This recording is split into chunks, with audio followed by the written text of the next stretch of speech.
Hi students, how are you? I hope you are fine.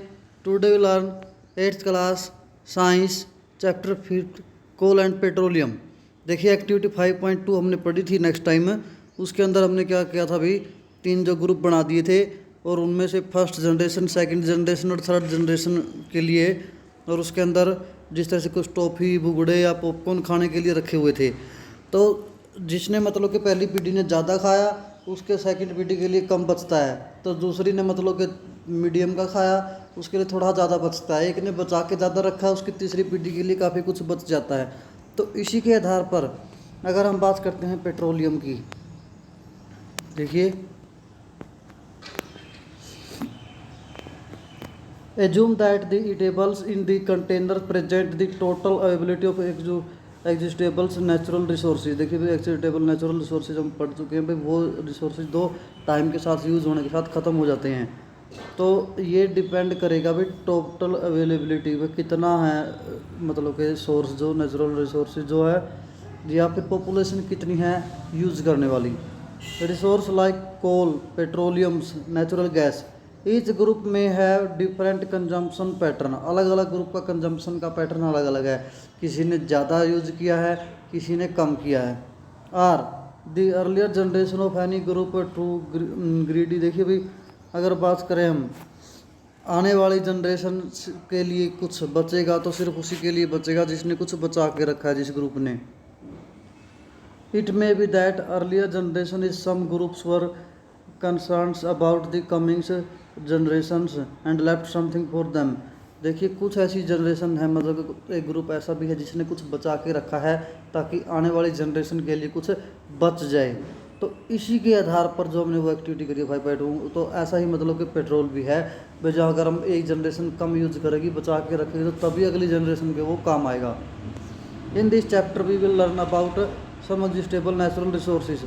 तो हम ऐसे resources के बारे में पढ़ने वाले हैं नेचुरल जो एग्जिस्टेबल है, मतलब कि समय के साथ ख़त्म हो जाते हैं, उनकी लिमिट है मात्रा, मतलब कि वो बढ़ने में बहुत टाइम लग जाता है। Like coal, petroleum, natural gas, these were formed from the dead remains living organisms.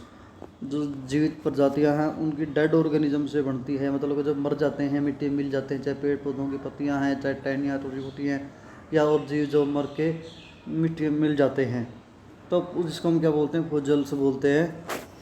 तो for these are all known as fossil fuel, इसलिए जो कोल, पेट्रोल, गैस को हम क्या कह सकते हैं, फोजल्स फ्यूल कह सकते हैं, क्योंकि ये किसी भी ऑर्गेनिज्म, डेड ऑर्गेनिजम्स जो मिट्टी के अंदर मिल जाती है तो दब जाती हैं, तो उनसे बनती है।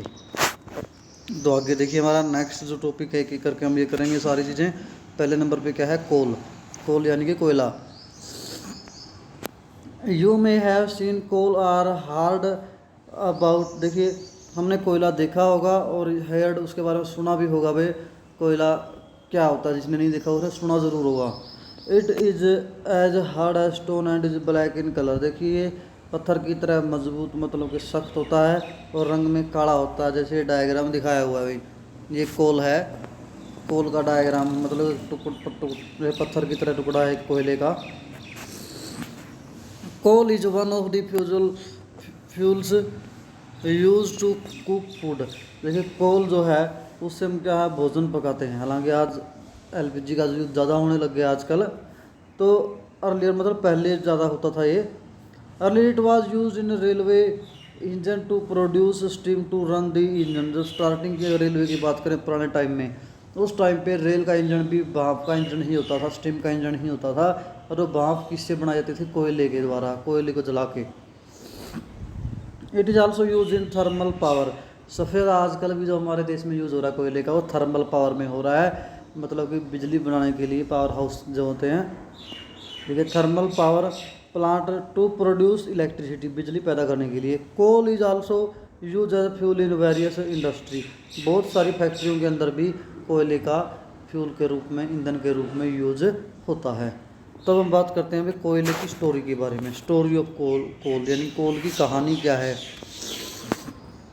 Story of coal, where do we get coal from and how is it formed. देखिए हम अगर देखें भाई कहाँ से हमें कोयला प्राप्त होता है और कहाँ कैसे ये बनता है।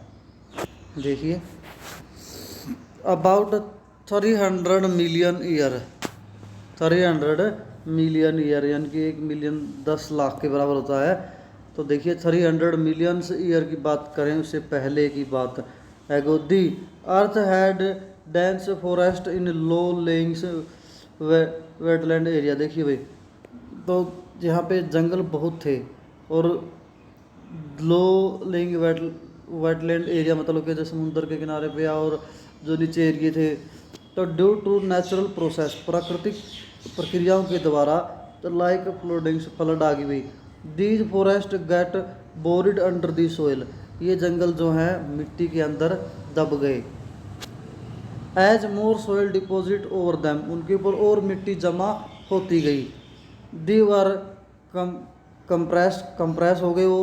दी temperature also rose as they sank deeper and deeper. Temperature भी हाई हो गया और वो और गहरे दबते चले गए। अंडर हाई प्रेशर, प्रेशर भी क्या था high and high temperature. High pressure और हाई टेम्परेचर पे क्या होता है डेड प्लांट जो पौधे मर चुके हैं got slowly converted to coal धीरे धीरे कोयले में बदल गए।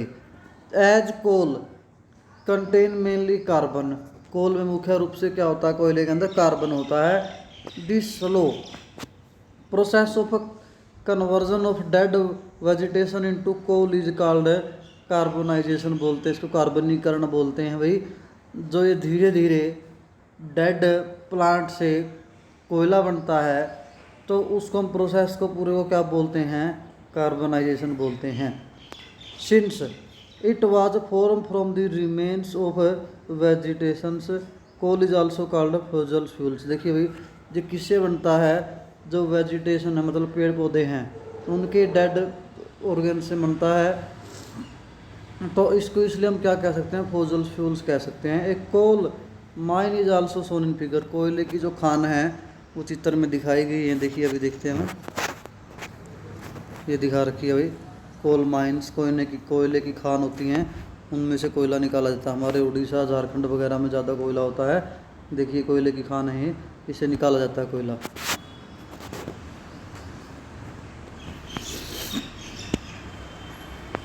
देखिए when heated air coal burns and produce mainly carbon dioxide. देखिए भाई जब आग से हम गर्म करते हैं कोयले को तो कोयला बर्न हो जाता है भाई and produce mainly carbon dioxide gas, और कार्बन डाइऑक्साइड गैस ज़्यादा पैदा करता है।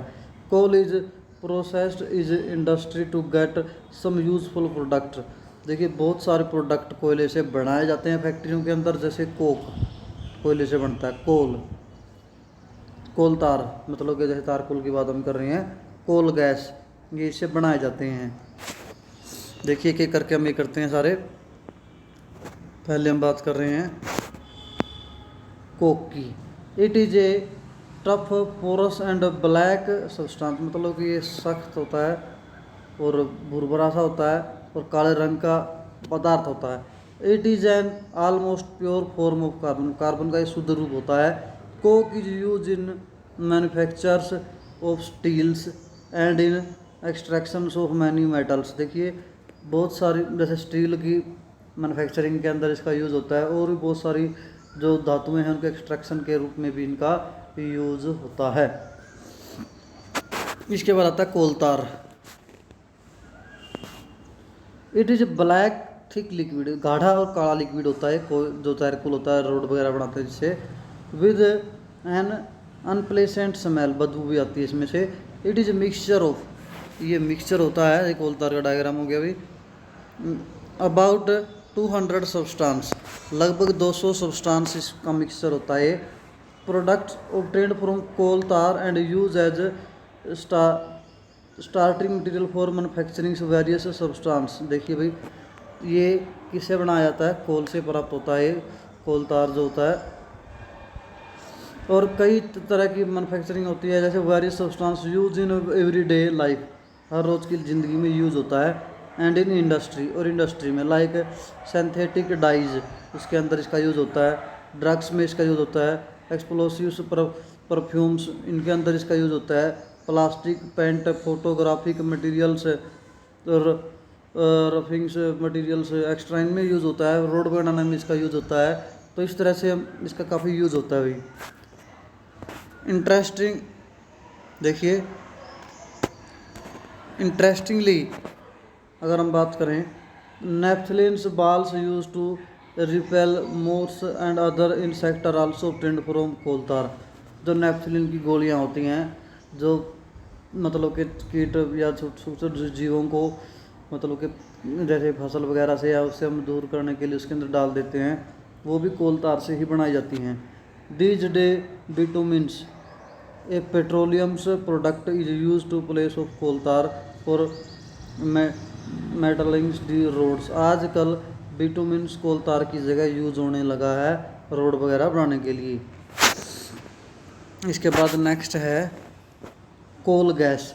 Coal gas is obtained during the processing of coal to get coke. देखिए, जब कोल से कोक बनाते हैं उस दौरान जो गैस निकलती है वो गैस कौन सी होती है? कोल गैस होती है।